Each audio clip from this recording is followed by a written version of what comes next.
CM Jagan పై దాడి జరిగిన ప్రాంతంలో పోలీసులు ముమ్మర దర్యాప్తు చేస్తున్నారు. పలు చోట్ల అనుమానాలు వ్యక్తం చేస్తూ విచారణ వేగవంతం చేశారు.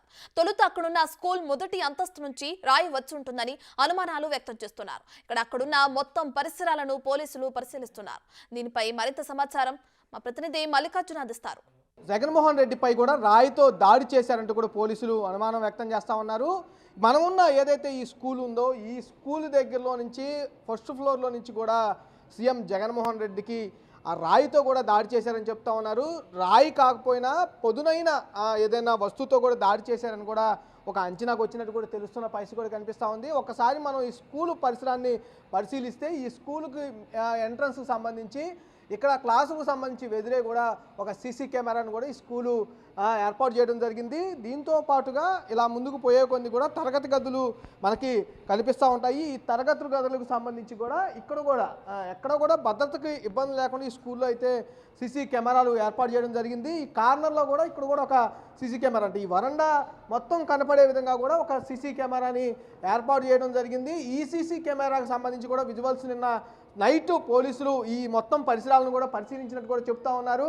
ఎక్కడైతే సీఎం జగన్మోహన్ రెడ్డి బస్సు కనీసం 20 నుంచి 25 అడుగులు పైకి ఉంటుంది. కంపల్సరీగా దాడి చేయాలంటే ఆపోజిట్గా అంటే ఖచ్చితంగా ఆయన ఎదురుగా ఉన్న దాడి చేయడానికి అవకాశం ఎక్కువగా ఉంటుందని కూడా పోలీసులు చెప్తా ఉన్నారు. ఆ ఫీట్లో దాడి చేయాలంటే కంపల్సరీగా ఇంత హైటు ఉన్న స్కూల్ నుంచి కానీ అంటే ఈ స్కూల్ పక్కనే రోడ్లో కూడా సీఎం జగన్మోహన్ రెడ్డి కాన్వాయ్ అయితే వస్తున్న పరిస్థితి కూడా కనిపిస్తూ ఉంది. ఈ స్కూల్ కాన్వాయ్ ఈ దగ్గరకు రాగానే కూడా ఇక్కడ దాడి జరిగినట్టుగా కూడా చెప్తున్న పరిస్థితి కూడా కనిపిస్తూ ఉంది. ఈ స్కూల్ 3rd క్లాస్ సెక్షన్కి సంబంధించి ఇక్కడ ఈ తలుపులు కూడా నిన్న నైటు తీసున్నాయని చెప్పి కూడా పోలీసులు గుర్తిస్తున్న పరిస్థితి కూడా కనిపిస్తూ ఉంది.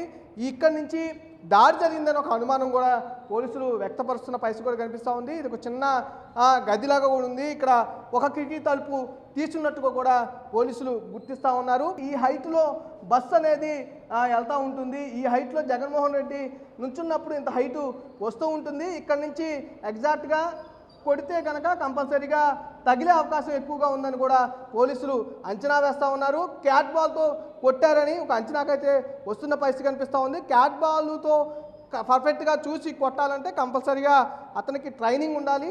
ఆ కోణంలో కూడా పోలీసులు విచారణ అయితే సాగిస్తున్న పరిస్థితి కూడా కనిపిస్తూ ఉంది. ఇది మొత్తం నైట్ అయితే మొత్తం ఎంత క్లోజ్ అవుతుందని కూడా చదువుతున్న పరిస్థితి కూడా కనిపిస్తూ ఉంది. ఇదంతా గ్రౌండ్ ఈ స్కూల్ కానీ ఈ పక్కన సింగనగర్కి సంబంధించిన పెద్ద గ్రౌండ్ అని చెప్పుకోవచ్చు. రాత్రి ఈ గ్రౌండ్కు మొత్తం కూడా ఎక్కడ కూడా జనావాసాలు లేరు. ఈ స్కూల్కి సంబంధించి కూడా జనావాసాలు లేరు అనేది చదువుతున్న పరిస్థితి కనిపిస్తూ ఉంది. ఎవరైనా వచ్చుంటే కనుక స్కూల్ ఎంట్రన్స్లో నుంచి రాకుండా ఆ గ్రౌండ్లో నుంచి కూడా వచ్చే అవకాశం ఉందని కూడా చెప్తా ఉన్నారు.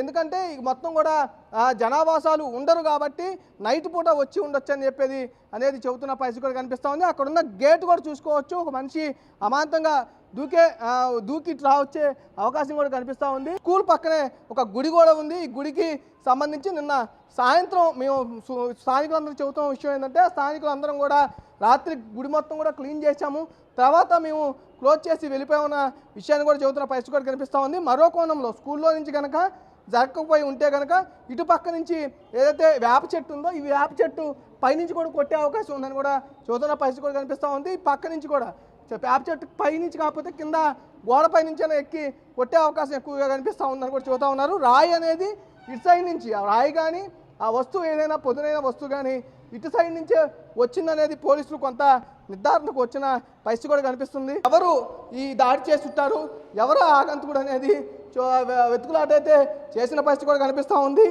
ఏదేమైనా ప్రతిపక్ష పార్టీలు కానీ అధికార పార్టీ నాయకులు కానీ ఎవరు ఈ దాడి చేశారు, దాడి చేసిన వాళ్ళని కంపల్సరీగా శిక్షించాలంటూ కూడా వాళ్ళు డిమాండ్ చేస్తున్న పరిస్థితి కూడా కనిపిస్తూ ఉంది. కెమెరామెన్ సురేష్తో మల్లికార్జున, బిగ్ టీవీ, విజయవాడ.